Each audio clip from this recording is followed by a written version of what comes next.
सदर बाब हे समृद्धी महामार्गावरती फतियाबाद जवळ चेनेज 442 460 वर एक व्हेक्युलर अंडरपास आहे. त्याचे देखभाल दुरुस्तीचे काम अर्थात मजबूतीकरणाचे स्लॅबचे मजबूतीकरणाचे काम सुरू होते.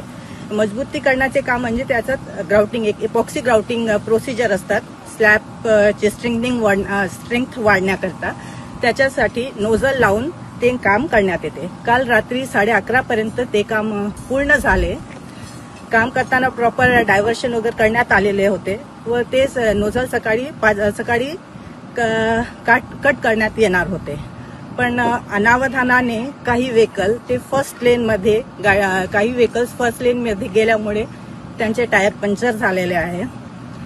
जे नोझल्स आहेत ते आम्ही सकाळी 5:30 वाजता कट केलेले आहेत आणि सध्या समृद्धी महामार्गावर ट्रॅफिक व्यवस्थित सुरळीतपणे सुरू आहे.